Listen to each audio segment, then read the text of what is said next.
From the golden deserts of Arabia to the dark mountains of Afghanistan, one name would echo through time. A name that inspired loyalty in some and terror in millions. Osama bin Laden, a man born into unimaginable wealth, who chose a path of war and shadows. He was called the ghost who haunted nations, the mastermind who defied the world's most powerful armies. But behind the terror, behind the legend, lies a story of obsession, faith, and fate, one that changed history forever. This is the rise, the reign, and the fall of a man who became the world's most wanted ghost. Osama bin Laden was born in 1957 in Riyadh, Saudi Arabia, the 17th child of Mohammed bin Laden, a billionaire construction tycoon. The bin Laden family was close to the royal family. Their business empire built the kingdom's roads, palaces, and even holy sites. From the outside, Osama's path seemed secure: luxury, education, and influence. But inside, something else grew. He was quiet, withdrawn, deeply religious even as a boy. While others lived in privilege, Osama spent hours in solitude, memorizing scripture, dreaming of sacrifice and purpose. His teachers remembered him as disciplined, intelligent, and utterly convinced that destiny had chosen him for something greater. But what would drive a billionaire's son to trade comfort for combat? What unseen forces turned faith into fanaticism? In 1979, history offered Osama his cause. The Soviet Union invaded Afghanistan, igniting a global conflict that drew fighters from across the Islamic world.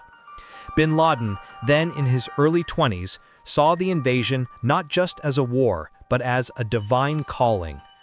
Using his family wealth, he funded the Mujahideen, built training camps, and established logistics networks. Fighters revered him not for his money, but for his presence. A soft-spoken man who lived among them, endured their hardships, and preached that this was a holy war. Out of the chaos, he built something new, a brotherhood bound not by nationality, but by ideology. Al-Qaeda, the base. For the first time, Osama was not just fighting a war, he was shaping a movement that would outlive him. And in that crucible of conflict, a ghost was born. When the Soviets withdrew, bin Laden returned a hero in the eyes of many. His legend spread throughout the Middle East, the wealthy Saudi who gave up everything for jihad. But his ambitions were far from over. He began to speak out against Western presence in Muslim lands, especially after U.S. troops entered Saudi Arabia in 1990 during the Gulf War. To him, this was a desecration, the infidels' boots on sacred soil. He denounced the Saudi monarchy and America alike, calling for holy war against both. The Saudi government, once proud of their famous son, now saw him as a threat. In 1991, Osama was expelled from his homeland, stripped of citizenship, and condemned as a traitor. But exile only fed his fury. From Sudan, he began building the foundation for something far greater, a global network of terror. By the mid-1990s, Osama bin Laden had become a figure of myth and menace. His network stretched across continents, training camps in Afghanistan, operatives in Africa, financiers in the Gulf. His message was simple but powerful: unite Muslims under one banner and strike back at those who oppress them. In 1996, from the mountains of Tora Bora, he declared war on the United States. The world didn't fully understand what was coming. In 1998, his followers attacked U.S. embassies in Kenya and Tanzania, killing more than 200. America responded with missile strikes, but bin Laden escaped. Every failure to capture him added to his legend. To his followers, he was untouchable. To his enemies, he was a phantom, always watching, always moving, always one step ahead. Then came the morning of September 11, 2001. 19 hijackers, 4 planes, and a plan that would alter the course of human history. As the towers of New York fell, so did the illusion of safety. Nearly 3,000 lives lost, a nation and the world thrown into shock.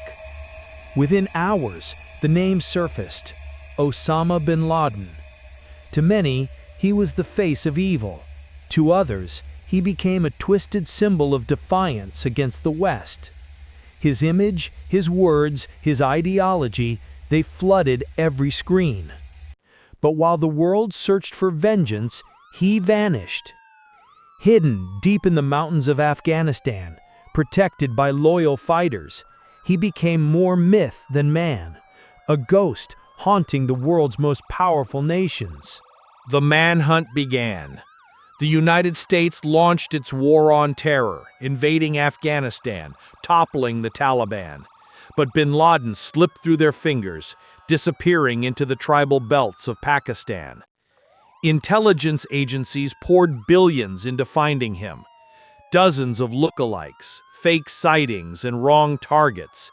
Every lead led to frustration. Some believed he was dead. Others claimed he was in Iran, even Africa. Yet, behind the scenes, the CIA never stopped watching. Every intercepted message, every courier, every whisper, all pointed to a man who refused to be caught. He was not hiding in caves anymore. He was hiding in plain sight. It was May 2, 2011. After years of false leads, a breakthrough came. A courier known to serve bin Laden was tracked to a compound in Abbottabad, Pakistan. High walls, no phone lines, no internet, just silence. President Barack Obama approved the mission, Operation Neptune Spear. In the dead of night, stealth helicopters descended over the compound. SEAL Team 6 breached the walls, room by room, step by step. Within minutes, it was over. Osama bin Laden, the most hunted man on earth, was dead. A gunshot, a silence, and then a whisper through the radio. Geronimo EKIA. Enemy killed in action. The ghost had finally fallen. News spread within minutes. Crowds gathered outside the White House, waving flags, cheering, crying. For America, justice had been served. For others, questions remained. Was his death the end of terror or the birth of something new? Even as the world celebrated, Al-Qaeda swore vengeance. And from its ashes, new factions emerged, more fractured, more unpredictable, more violent. The ghost was gone, but his ideology had multiplied.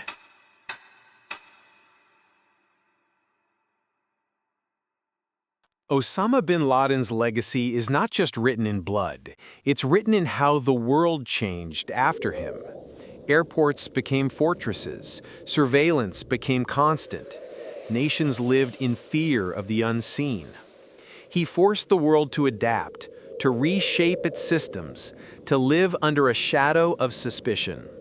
Yet, in a strange way, he achieved what he sought: attention, fear, and a place in history, one no man should ever desire. He believed he was serving a divine mission, but in the end, all he left was destruction, division, and ghosts of his own making. From a quiet child in Saudi Arabia to the most hunted man in the world, Osama bin Laden's story is one of contrasts: wealth and poverty, faith and fanaticism, flesh and myth. His choices altered the course of nations, shaped wars, and redefined the meaning of global security. But perhaps the greatest mystery lies not in how he lived, but how he believed. Because in his eyes, every act of terror was not evil, it was destiny. And that belief, more than any weapon or plan, was what made him truly dangerous. If you want to uncover more untold stories, the hidden truths buried beneath history's darkest chapters, make sure to like, share, and subscribe.